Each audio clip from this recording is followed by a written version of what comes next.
All right, welcome to the Sumer Sports Show. I'm Eric Eager. I'm live with you from Cincinnati, Ohio. I'm joined by Thomas Mitroff, who's live from Phoenix at the owners' meetings, and we are an hour different than what we thought we'd be because I forgot that the great state of Arizona, at least like part of it, it's not even like the whole state, doesn't observe daylight savings time. So back when you and I were gallivanting around Phoenix for the Super Bowl, it was mountain time. Now it's Pacific time. So Thomas is like, look, it's 3 p.m. where Thomas is. You're looking great, Thomas. How you doing? I'm so happy to be here for a couple days. It was impromptu. I never think about the shows. I think about the shows all the time, but when I'm planning, I don't think about it. And then all of a sudden I'm thinking, wow, we need to make sure that we are in line here. I have about, I don't know, 10 appointments set up at the Biltmore. Again, just so everyone knows, I'm at a place called the Valley Ho. The Valley Ho, believe it or not, there's a place called the Valley Ho in Phoenix, in Scottsdale. Really, really cool retro place. I think back in the day, guys like Frank Sinatra and all the Brat Pack used to stay in this area here, right? And then the Biltmore is where all the owners are. It's where all the GMs are. It's where I have appointments tonight.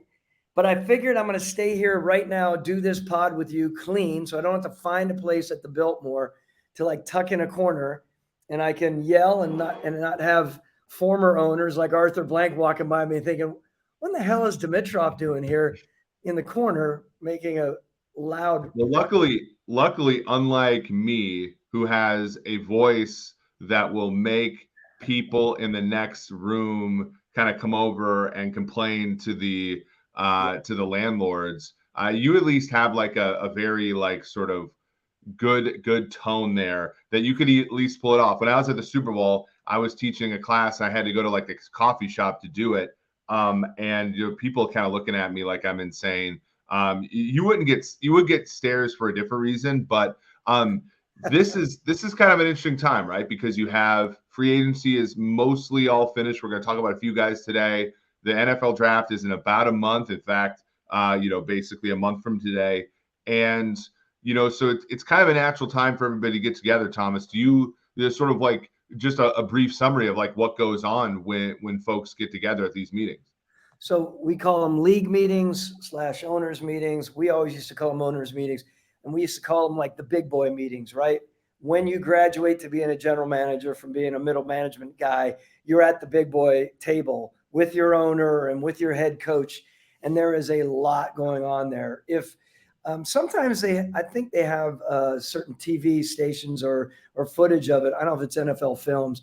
It's pretty amazing when you watch it. You see all of the big hitters with all their opinions coming out. Some you would expect to be more opinionated, others not. It's really amazing to listen to owners opine on certain things. Then a head coach will get up and have his opinion, and every once in a while a GM will. Here's the interesting thing.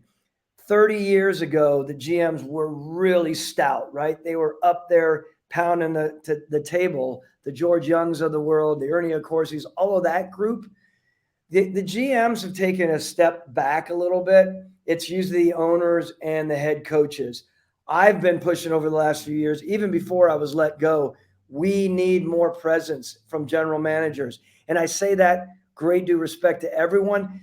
The GMs have so much knowledge in this league. I've said this many times.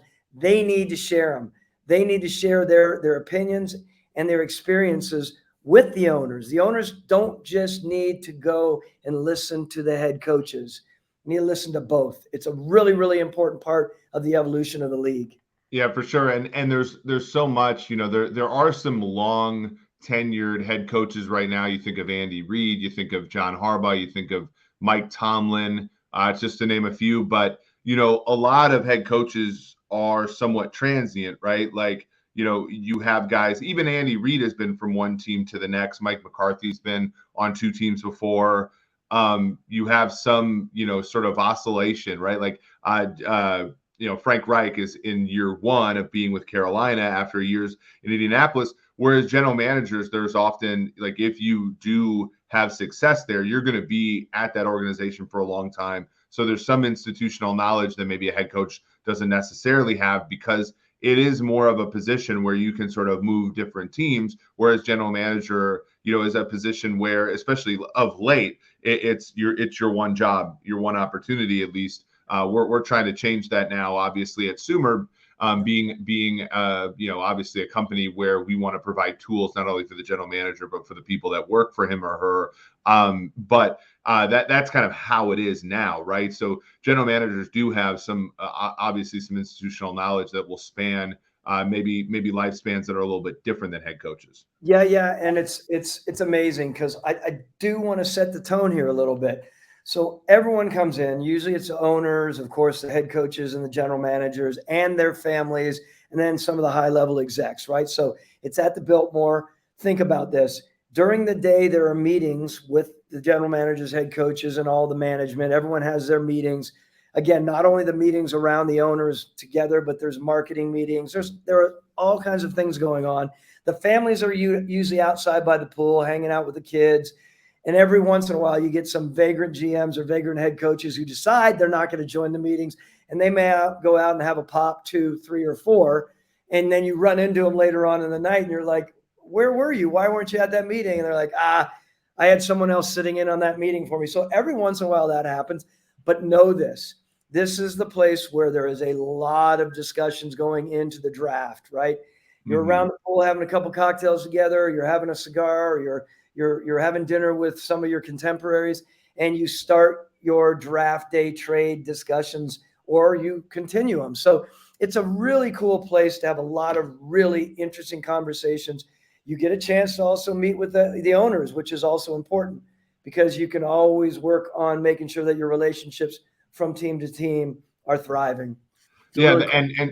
And so, yeah, you get to hear, right? I think everybody thinks about this idea of the draft being this, wheeling and dealing kind of where you walk, like it's sort of, you think about fantasy football, you come in, you sit down, you log into the provider, you draft for a little bit, you're kind of flying by the seat of your pants. But obviously, everybody knows this. There's a great deal that goes into it. Thomas, you and I talked about quarterbacks last week. We're going to talk about running backs on Wednesday. There's preparation with respect to that's been ongoing for months. But when it comes to even like trades, we already saw a big trade executed this past week, 2 weeks ago, I'm sorry, when Carolina moved up to 1 with Chicago. We've also seen, and this is kind of interesting as well, when you think about the league meetings, getting everybody up to speed on league trends, right? So Cleveland goes ahead and they give a second round pick to the Jets for kind of a second round wide receiver, Elijah Moore out of Ole Miss, who's kind of been a bust.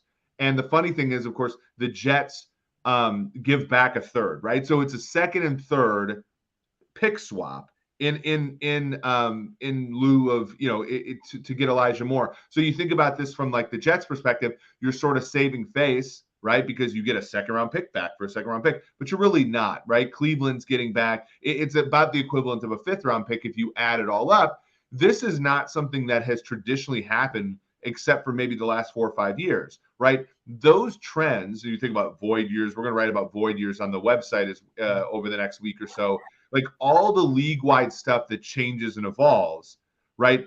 It's usually one team that kind of starts the trend, and then at these things like the league meetings or the combine, basically any place where the intelligentsia of the league congregates, that's when you get the propagation of some of these new things. So right now, you're probably seeing the evolution of football. A couple of things we're going to be talking about 2 or 3 years from now are originating right here in Arizona. Yeah, and I love the pick swap thing is so true, right? Let's just hit on that for a half a minute. When you're a general manager, man, you always say you don't care what anyone else thinks. It's all about your organization. You're damn right you care about what people think. You care about what your owner thinks. You care about what your building thinks.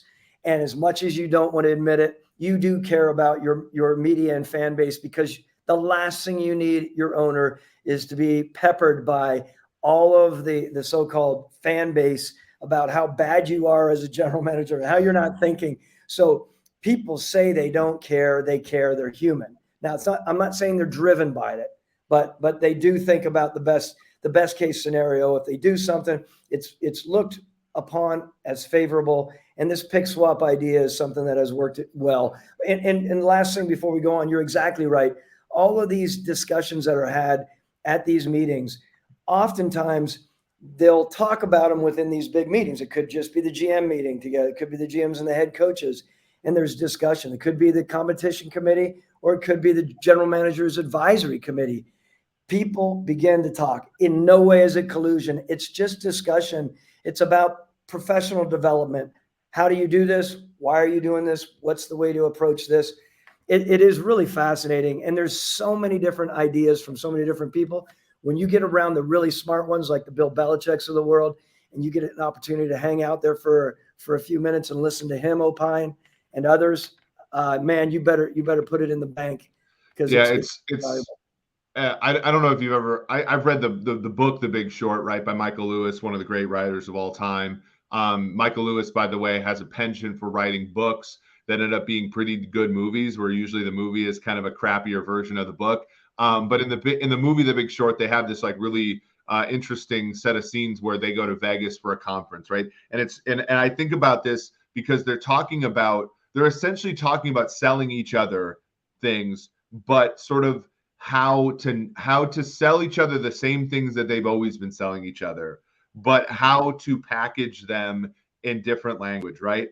And so for what's really funny here is the pick swap thing. It's like you're really trading Elijah Moore for a 5th round pick, right? Like that's ultimately what you're doing, right?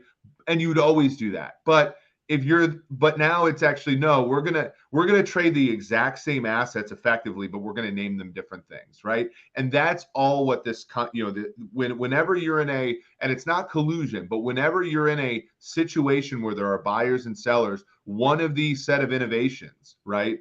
And again, we talk about void years, are the same thing. Like a 1 year, $13 million contract is now a different thing when it's $6.5 million this year, and then the rest of it tacked on to 3 more void years, right? Again, you're trying to find different ways to package the exact same thing up. And that's exactly what this pick swap is. And that's exactly why, to your point, Thomas, I think it's funny, right? Because when you're on the show, you talk about my friend Les Snead, my friend, all throughout the league, Ernie Accorsi, guys like that you've basically worked against, in many cases worked for, talk about them as your friends. Well, you have to do business with these people, and you can't be a prick. You can't be a guy that goes behind their back. You can't, a lot of this is learning how to sell assets that have different value for you than they have for somebody else, even though the market value for them is roughly the same, right? And that's a big part of this whole thing. And Eric, we've talked about it, but I mean, this is a great time to revisit it. You have to do business, like you said. You have to get along with people. You don't have to be kissing their ass and all of that stuff. I'm not talking about that. You have to be real. You have to be authentic in your approach. You have to be trustworthy. Because if you screw someone one time in the league in today's world, this is very different than 30 years ago. People would jam it up and then move on, and they would never care. In today's world, there's no way. I remember having those early conversations with Howie Roseman. And Howie, I was saying to Howie, I'm like, this was when we were early in the bargaining business. And I've joked with him before about, and you guys have heard that story before, about wanting to trade every time he wanted to trade me, he wanted a 2nd rounder. And I said, this is not as well. He obviously read, by the way, the research of Richard Thaler, a Nobel Prize winning economist, and Cade Massey, who you met a number of times actually over the last, who is a professor at Penn, who wrote the paper that said 2nd round picks have the most surplus value. Of course, Howie turns around and tries to use that before you guys all catch up, which is a really good story. The point was, you're exactly right. It's incredibly intelligent, but people caught on quickly, and you can't just do that for everything, right? My point is, Howie is a very good negotiator. But part of negotiating in our league is to make sure that people want to pick up the phone. I swear to God, our listeners will get a kick out of this. There are certain people on draft day or before the draft, I'd pick up the phone right away and I'd say, Kevin Colbert or Howie Roseman or whoever, Les Snead, I'm ready to trade. There are other guys out there, and I won't mention the name right now. If you get me a cocktail or two one day, maybe I will mention the name. But there are some out there that I will avoid it up and down. I won't even go to that number on the phone, right? We had the speed dials on our phone. The other thing is, rarely would I ever go in division. Some people are doing that. We've talked about that, right? Yeah. My point is, in the end, you have to have good working relationships. You have to communicate, and to get a deal done, you have to be trusted so that people will call you. so that people will trust that you're not going to jam it up their rear. Well, not everybody looks at, and like, I love this discussion. We were obviously going to talk about some more topical things, but I actually want to go with this a little bit longer because everybody talks about the Jimmy Johnson trade and how, RIP to Mike Lynn, he, the Vikings general manager at the time, but Jimmy Johnson ripped Mike Lynn's eyes out for the Herschel Walker trade. And it was very clear, like very quickly, that the Cowboys got significant value and they pulled one over on the Vikings, right? If people don't remember, the Herschel Walker trade was the Vikings got Herschel Walker and a few other picks, and the Dallas Cowboys traded players that, if they were released, would turn into draft picks and high draft picks, like number 1s and 2s and 3s.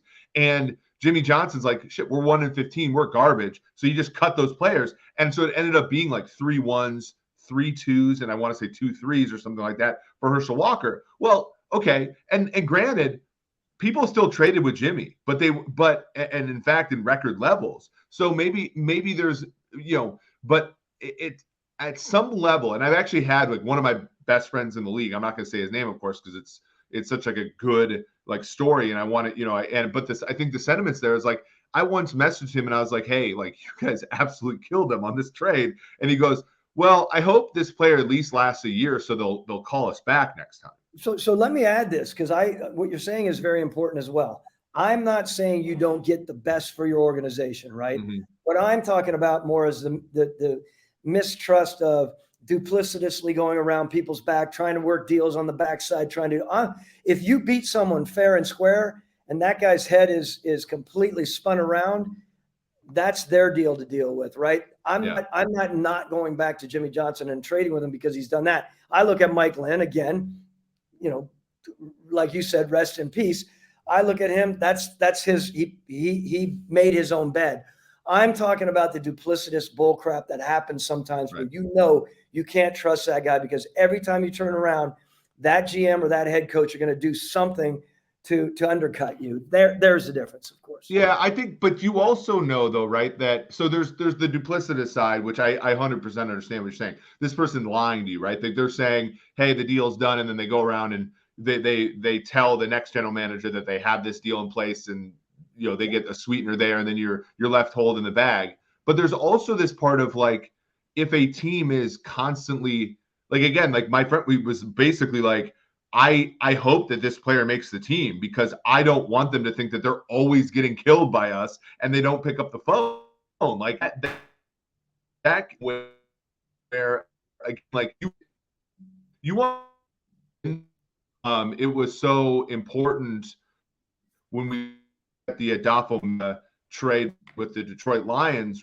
They're in division, and we're having a little bit of technical issues here. They're in division, right? But that trade, if you look at Adolfo Mensa's chart from the Jimmy Johnson perspective, like the Lions won that trade, like historically, and yet from like a more analytical chart, which is a little bit less downward sloping, the Vikings won that trade. And so there's like a common ground there, right? And so there is a fairly solid I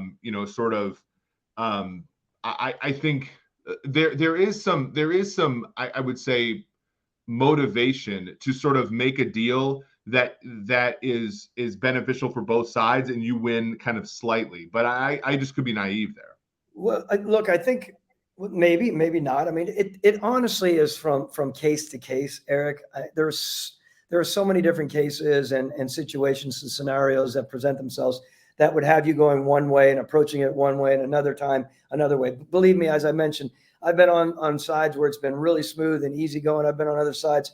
I mentioned Rich Eisen the other day. I said I've also been hammering my head against the wall dealing with someone that either wouldn't call me back or I knew every time I turned around it was never straight shooting. That was a pain in the butt. Let me just say this to you, which I think is important. Some organizations, a general manager is at the front of it, leading the charge, hands on the wheel, right? Hands on the wheel, wants to be a part of the trade. It's their trade time. I mean, that was me. I would have people helping me out here and there, but I did not want 7 or 8 or 10 people within our organization calling all over the league, trying to figure out trade opportunities, speaking for us. Now, again, coming from the Patriot paradigm, we were very particular about having limited voices. I always worried about reaching out to someone and have someone else, a personnel director, or even Scott Pioli, who I trusted a lot, having a conversation with the GM, and it got sideways. I was a big believer in let me lead it. I would have people helping me.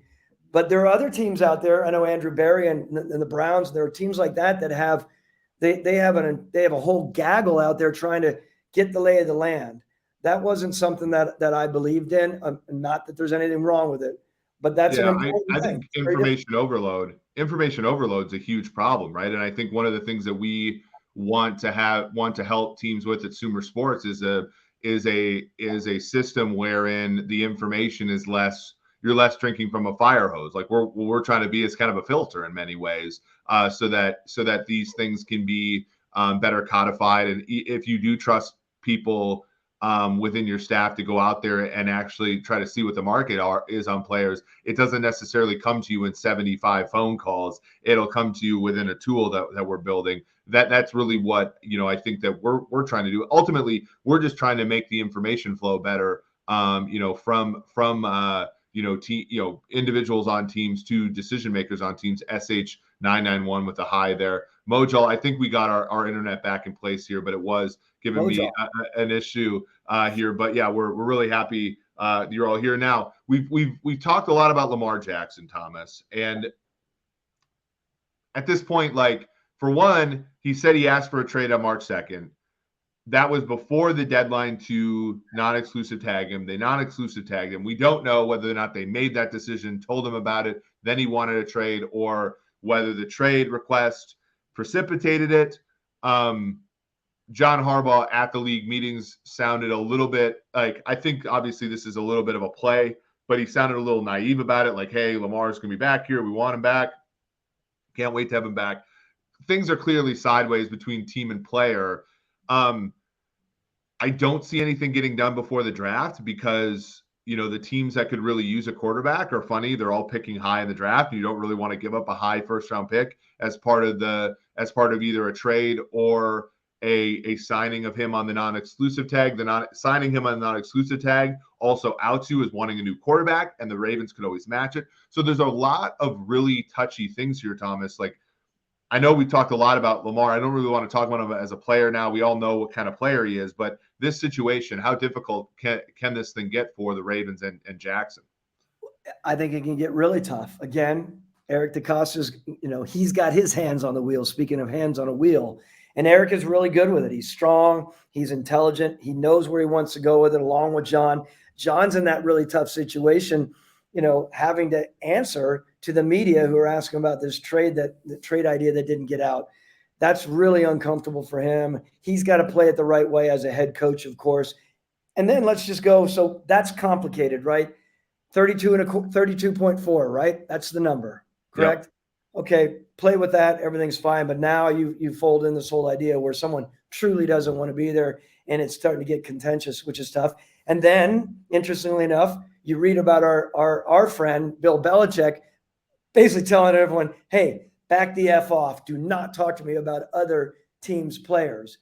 I don't know how many other people would approach that today, but I was reading his comments today.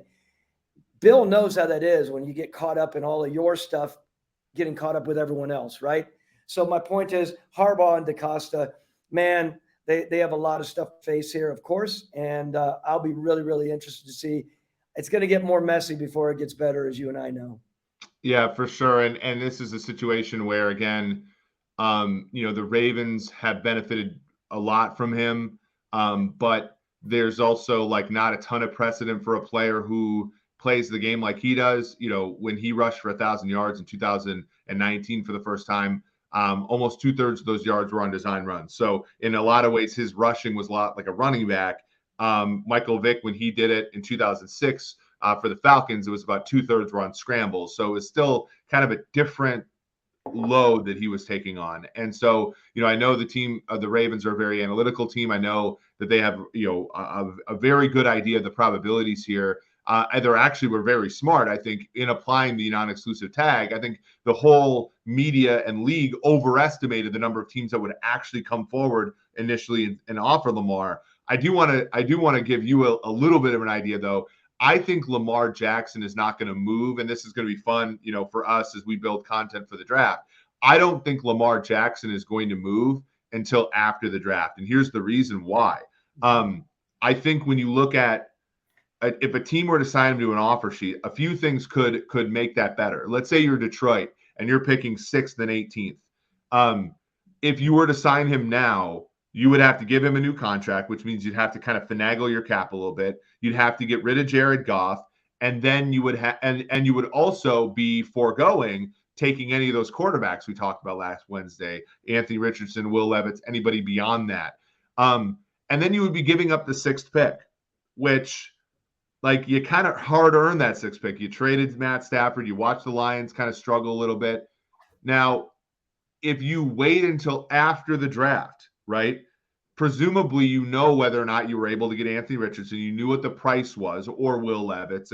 Again, I'm sort of spitballing here, but you knew what that price was. You knew what the opportunity cost was. You also know what your team looks like, what kind of players you were able to get in the draft. And if you acquire Lamar, the 2 first-round picks are really a 2nd and a 3rd because you discount by a round every year. And because Lamar is a good player, you might now, instead of picking 6th and 18th, you might think you're picking 24th or 27th or 30th. And so in that regard, a lot of the teams that need quarterbacks now who are picking high in the draft might say, well, it's not politically popular to go after Lamar right now because of, the Ravens are a well-respected organization, blah, blah, blah. But after the draft, if things get even worse, we might just be the hero team that steps in and does it. And the draft picks that we give up to try to, do the deal are going to be far cheaper by comparison. Yeah, you have me going on this. Do we want to stay on Lamar for a minute, or we want to move on? Because I just wanted to throw that out there because I actually wanted to, Sean Clement wrote a really good article for Sumer about kind of, when you think about trading future picks, we've had 3 instances this year where that future pick was traded by a team at the time that was good, and then they weren't as good, so that pick is really high. So the Rams trading a pick to the Detroit Lions, the Seahawks getting a pick from Denver, and I'm blanking on the last one. But the thought did you ever think about that when you were trading? When you were trading future picks, you're like, well, I'm trading with this, or we're a good team. So if I trade, I think about the Deion Branch, when you guys traded Deion Branch to the Seahawks in 2005, right? And it's like, well, that's really only going to be like the 30th pick because the Patriots are amazing. It's not really a first-round pick. Do you ever think about it that way when you were trading draft picks? Yeah, I think you have to. I think it happens quite often. It gets exciting when you think about that. And then the tough thing is, the bottom drops out, and all of a sudden it's a bad season, and it just stings you right in the ass, which can happen. But yes, you think about that. You there's no question. Okay. Yeah, that makes a lot of I just think it's very interesting. I think teams are going to get, obviously our tools at Sumer incorporate that. So that's something that we really want to help teams navigate more rigorously. Speaking of interesting, right? The first guest that we ever had on the show was Jack Easterby, right? An executive with Houston. He, I think, briefly mentioned why they traded DeAndre Hopkins to Arizona. Everybody sort of said, hey, why the hell did Houston only get a 2nd-round pick? And then, you realize that, well, you're trading contracts, right? And Arizona gave DeAndre Hopkins $27 million APY, and Houston wasn't able to commit to that, especially when they were going to commit to Watson long-term at the time. And, Hopkins goes to Arizona. He's fabulous early, but things have kind of cratered a little bit, right? So even if you look at something like yards after the catch, he's 4.5 yards per catch after the catch. His initial year in Arizona, 3.3 last year, which is 74th in the NFL. And then 2022 was 2.8, which is 86th in the NFL. So you're kind of not an explosive after the catch guy anymore. I actually looked this up. He did not have 1 reception against man coverage after week 11, which some of that is Kyler Murray getting hurt. Some of that is obviously his style of play. There have been a lot of teams that are like, Kansas City, Buffalo, teams with great offenses that are like, okay, Hopkins would be great here. He doesn't have to carry the whole load, blah, blah, blah. But he has a $19.5 million cap hit this year, 14.5 later. We should also do a podcast about what happens, when you trade players and how the new contract goes to the trading team. Generally speaking, it's all the non-prorated money ends up going to the trading team. But those are big numbers for a wide receiver who's 31.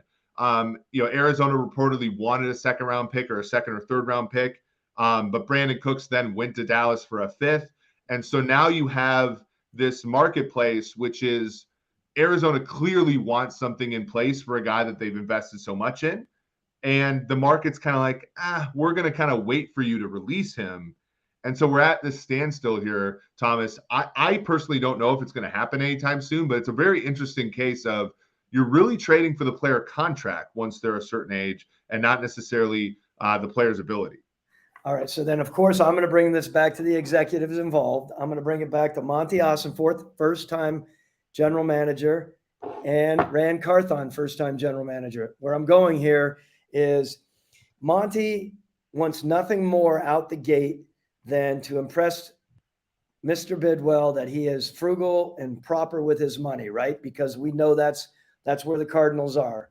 You have on the other side, you have Tennessee, who had an owner and a group who was really agitated with John Robinson because of the A.J. Brown situation, right?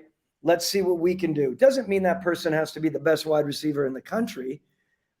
I still think, I hear your numbers. I still think that he's a good football player and he could help a team like Tennessee. And there's Rand, first-time general manager. He wants nothing more than out the gate to set his legacy, I think, within that fan base and with that owner, and say, let's build an offense. Let's get a receiver or two in here to have people say, wow, this guy came in and he fixed the wide receiver situation. I'm not saying the number one wide receiver.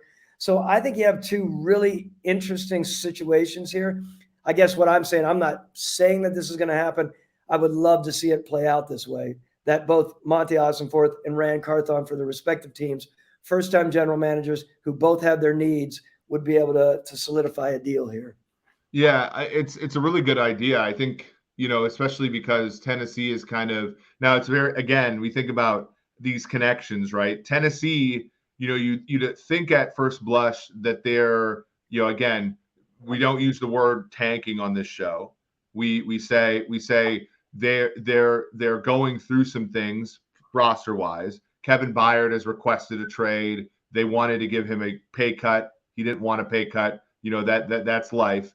And but they're putting a lot of void years onto contracts. And when you think about void years originated in Philadelphia, Andrew Berry, then Cleveland, Adolfo Mensa, San Francisco. The connection there, San Francisco to Cleveland, then Minnesota, a lot of void years. Rand Carthon in San Francisco, same time as Adolfo Mensa. So you sort of see all these guys who are using a ton of void years, how they're connected in their career paths. So void years allow for you to kind of make this decision to get a guy like Hopkins, because you can kind of push money into these years that are more or less just placeholders for players who aren't expected to be on the roster. Tennessee has that opportunity, right? And to your point, last season, they were winning with smoke and mirrors without much in the way of wide receivers because they traded A.J. Brown. They go and get Robert Woods, who was coming off an ACL, but it wasn't, anything close. Treylon Burks had his problems coming out of Arkansas. He was a little out of shape.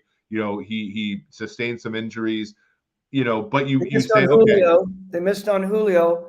I wanted to tell John, no, Julio's not. Yeah, Julio, like, to your point about Julio, like, this is like, I do a lot of Kansas City media, and a lot of people in Kansas City want DeAndre Hopkins. And I said, guys, it's the same conversation as the Julio conversation in the Chiefs, brass, right?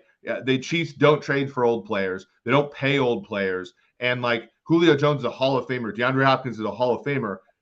But they just have a principle against, trying to incorporate. You're a championship caliber team. Like, to your point about the Titans, if you're a team like the Chiefs or the Bills, you're a championship caliber team. You don't just like change your whole offense around to be around a 31-year-old wide receiver. If you're the Titans, you don't have an offense yet. So you're going to do what you can, right, to get guys into the building who have ability. Another one that might make sense, Thomas, is the Bears, right? The Bears have money. They have a decent receiving core now. That's the problem, is that they got their wide receiver in DJ Moore in the trade. So that was one that made sense before. But from a money standpoint, it makes sense for them. But from a fit standpoint, it doesn't anymore. It would be interesting. You're right. With Claypool, of course, DJ Moore, draft, getting their tight end situation in play. That would be fun. That would be fun to see it. I just quickly back to the Julio Jones and DHop parallel. Are there parallels? And I would look. This is a good fold in with Beckham, right? Yeah. You start getting into those 30-year-old receivers. Are they still good? Yes. In the scope of it all, yes, of course they can. Do they have to watch their injury situation? Of course. Do you have to be smart about how you deal with it? The only problem that rolls in sometimes, it's not always easy for the egos of guys like Julio and DHop and Beckham, right? They forever believe they're the best, even when they're probably 40. And at certain things, they probably still are. They don't have the longevity, of course. And when I talk about Julio, when I talk about DHop, I think there's a place for them on teams. DHop now more. Julio, I don't even know, is even being talked about out there. Does Beckham? I mean, we'll get into Beckham because Mr. Mara talked about, hey, I'd welcome him back to the Giants. We can talk about that in a minute. Point is, older receivers, man, it's complicated. It's complicated. They can be good in certain ways. Well, and if you're a good football team, I sort of made this, and I hope this doesn't like thought of as like derogatory or whatever, but I want my receivers on a championship team to have kind of low self-esteem. I want guys like, I think about, you look at Kansas City just won the Super Bowl, right? And you look at like their catch distribution. It was like, the Jaguars game was a Kadarius Toney game, right?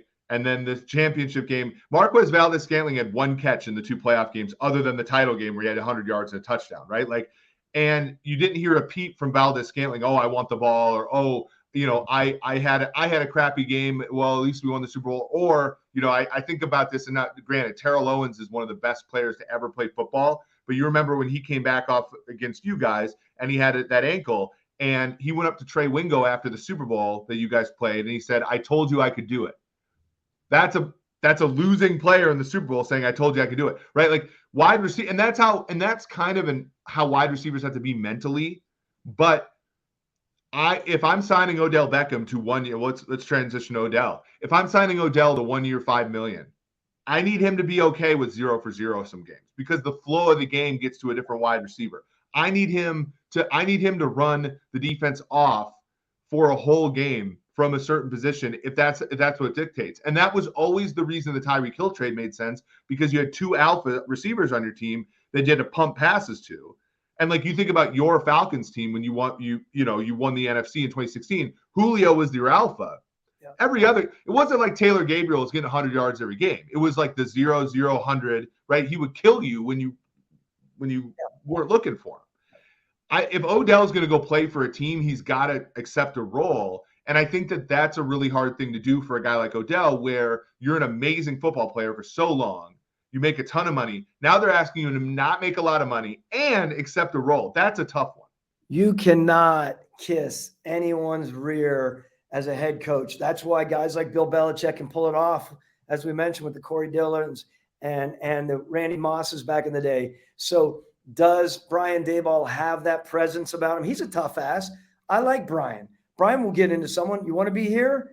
I'm talking back to the Giants. Here's what you have to do. And if you're not in, man, don't even bother with it. And I agree with you. As a general manager, the last thing I needed was that distraction day in and day out of someone who's going to be a pain in your rear as an organization. No way. Even if you get them on a good price, I would say there were guys over the years that I said, absolutely not. Even Dan might have come up to me, or Smitty might have come up to me in those early years. I'd say absolutely not. We do not need that within our organization. Point is, you have to have a very strong directed coach, and you can't have the head coach standing for one thing, and then you get the coordinator and the position coaches, stroking this guy. Then it's a mess. You have to be all on one wavelength. Yeah, I think that it's so important. And this is part of like the whole like weak link team building part, right? And we always think about offensive line. We always think about secondary as being weak link, but wide receiver is a sneaky one where after you have pass catcher, like after you have a pass catcher that is good enough to like win consistently, your guys after that really have to be okay with the variance. They have to be okay with, a game here or there where they're amazing and a game here or there where they're not looked at. And to your point, like you just can't. It was one of the real things I looked at when Tampa Bay won the Super Bowl with Tom Brady. I was like, that's a lot of mouths to feed. That's Gronk. That's Mike Evans. That's Chris Godwin. That's Cameron Brate. That's Antonio Brown. That's Scotty Miller when Antonio Brown missed the NFC title game. Had a great game, right? And then he went back, and one of our guys, Jamerson Evers, he actually said this in the chat. He did nothing in the Super Bowl. Mike Evans had one catch in the Super Bowl. But they win, right? And that's obviously, and for a guy like Odell, there's always questions about whether that can be the case, because in Cleveland, there was issues with him not getting the football enough and his quarterback not being good enough and all this stuff. And he was right, but it doesn't matter if you're right sometimes if you cause a problem in the locker room. So that's one that's really a tricky. Now back, as we finish up here, back to another, superstar caliber player in his prime who is no longer. Ezekiel Elliott was cut by Dallas recently. Dallas is moving on to franchise player Tony Pollard to be the running back. Pollard was a 1,000-yard running back this past season as a reserve. Now he's going to be the starter there. Zeke, the last 3 years running the football, 4.0 yards per carry, which is a little bit less than league average, 4.1, which is about league average, and then 3.7 last year. 2018, Zeke had 28 carries of 15 yards or more. Since then, he's had 31. So we've really seen a decline. And, sometimes you could say, well, the Dallas offensive line was in decline. The offense was in decline. No. The Dallas offense in 2019 led the NFL in yards per play, right? They've been one of the more prolific offenses in 2020 when Dak was healthy. 2021, when Dak was healthy, they were a top 5 unit. They were a top 5 unit even after, if you look at the whole league. And then last year they were a little down, but still a very good offense. And Zeke was kind of like the weak link there. Now he's free, very good pass protector still, very good receiver out of the backfield still. Can he help a football team? I do. I think he can. And I think I've been there before where you need to move on from a financial standpoint. What was it, 11 or 10? What were they saving on that move? I think it was like 10 or 11. 10 or 11. Yeah, his deal was 6 years, 90 all told, but it was structured a certain way.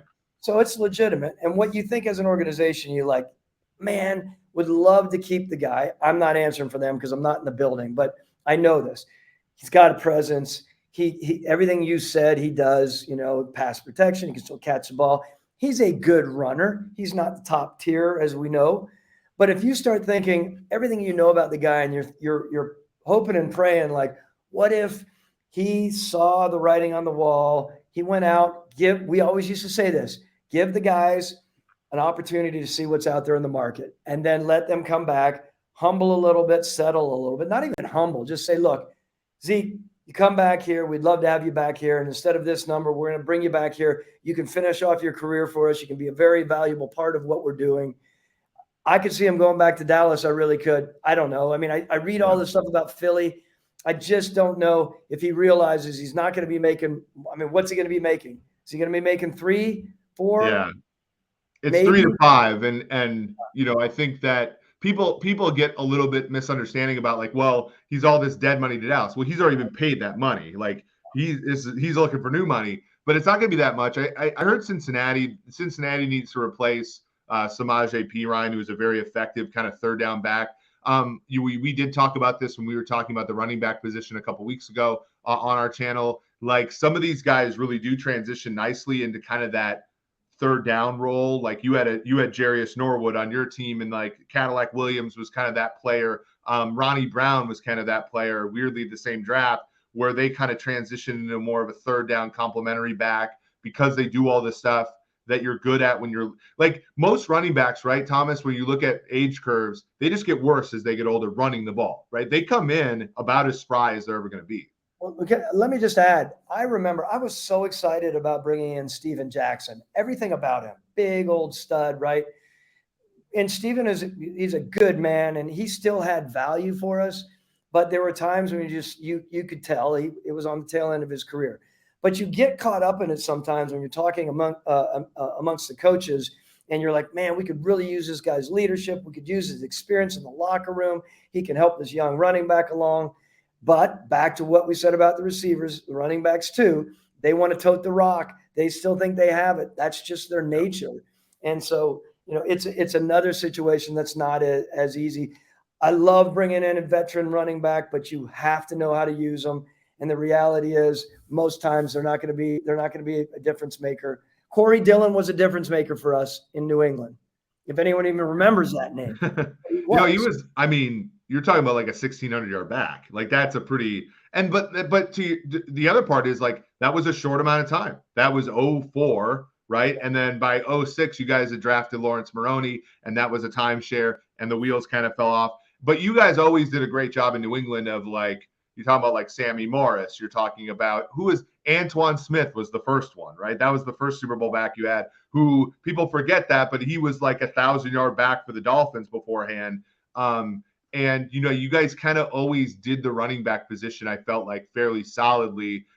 Even like, I'm trying to remember, you had some running backs that like, Ben Jarvis, Green Ellis. You had just backs that were like unheralded, right? That would come in and supplement really well. And of course, all the third down backs there. I do want to give out one comp that I like here. I actually think that he could have an LT, like LaDainian Tomlinson kind of Jets career where, when you saw the end of that San Diego time for LT, it fell off the table fast, right? There was that whole, like, he was in the playoff game and Darren Sproles was getting carries for him. And you saw, I can't remember on NFL Films, are like the players on the defense are like, wow, he's cooked, right? He goes to New York. Sean Green was like the kind of stud running back out of Iowa, big playoffs the year before. And he kind of like complimented Sean Green really well. And like it wasn't for a long time, but can he give you 800 yards and 50 catches? Can he give you 750 yards and 50 catches? Like, I think that might be it. And it might be someplace, like Cincinnati, Buffalo's already gotten their guy now in Damian Harris from New England. But I think that might be in Zeke's future, which, could be a beneficial run for him and could help him win. I mean, I think winning is a big part for a lot of these guys now. It is. And I have to say this because it's been on my mind. Everyone out there, when you're educating your sons and daughters, do what the Eagers did with their son. Send them to school, big academia, get them a PhD in mathematics, and then have him be encyclopedic as he is right now. I am blown away. Every time I listen to you, I'm like, man, you're the dude I needed beside me to be tapping into things all over those years as my AGM, and then maybe it would be the transition. Here, take it. Well, I know my ex-girlfriend from college doesn't listen to the show, but when we were in college, she once told me, she's like, Eric, I hope you can find a way to make money off of all this nonsense that you're memorizing. And here we are. But yeah, that was, it was, you love football, right? The old games are always on in the background while I'm coding. And even before then, it was just, the league has gotten more compelling, but I feel like the league was also very compelling back in the day when I'm talking about New England and all this stuff. And I got to be honest, like, I always rooted for New England because I love dynasties. And like I grew up kind of in that middle of like the Cowboys and the Niners and stuff where you're like, I like teams being able to stack trophies. And, I always found the Patriots to be kind of like, okay, if they're doing something, like I got to reverse engineer why. And that required like learning a lot of obscure players, right? Because you talk about Corey Dillon.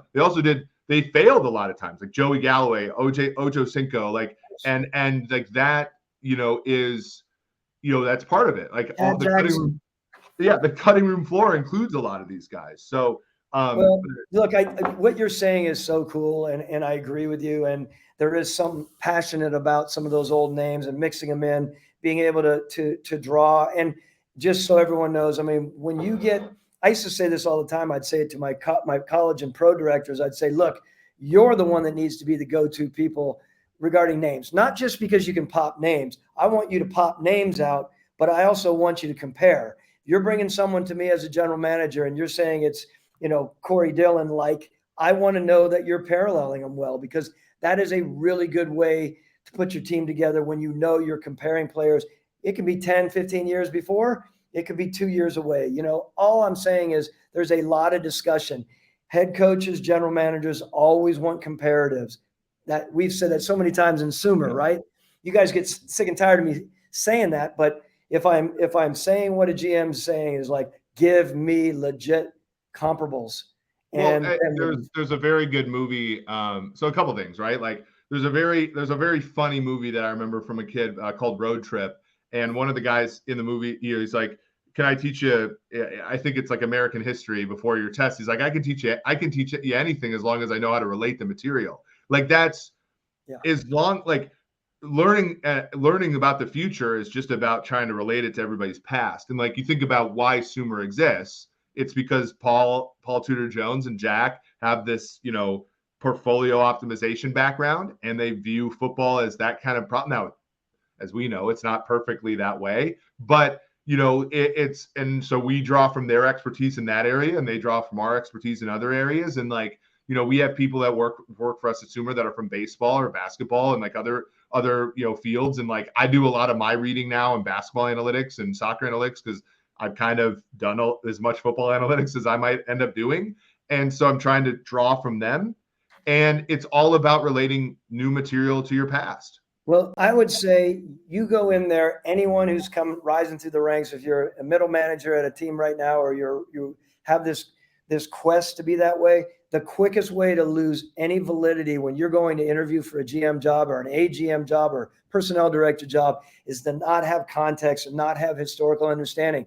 I would say that to anyone right now. If you're looked upon, this kid doesn't know the past 5 years, it's a very quick way to not differentiate yourself. If you want to differentiate, be smart about the history, do more reading in the off season, and so that you can, so that you have some background to dig into. I think Jameis and I will be in Atlanta for the draft. No KC, although I love KC. Thomas, I don't know, you didn't get a chance to play KC as much being from the NFC in your time. KC's a great place to be. The draft is very lucky to be there. A lot of Sumer will be in Atlanta. A lot of Sumer will be in Palm Beach, which will be fun. But we will have content, including Wednesday, where we will talk about running backs. I've got some sort of graphics that we're going to work on, looking at kind of 40-yard dashes, looking at speed, looking at some historical data on. We're going to look at 4 or 5 running backs on Wednesday, so that's going to be fun. We hope to see you there. If all things work with Thomas's travel, we're thinking about 7:00 again Eastern. If you like what you've heard on this show already, somebody made fun of me for this, but we're going to ask for it. Hit the like button, subscribe to our YouTube channel so you can get alerts every time we go live. If you're listening to us on a podcast, please hit the like button, subscribe, rate, and review. Those reviews mean a lot to us, especially the 5-star ones. This has been a lot of fun, Thomas. It's always fun, like when we kind of don't really have an agenda and we just talk football. I think that those are our favorite podcasts. I think people, generally speaking, agree with us. So this has been a good time, Thomas. I hope you have a fun time tonight hanging out with some of your friends in Arizona. So for Thomas Dimitrov, this has been Eric Eager. This has been the Sumer Sports Show.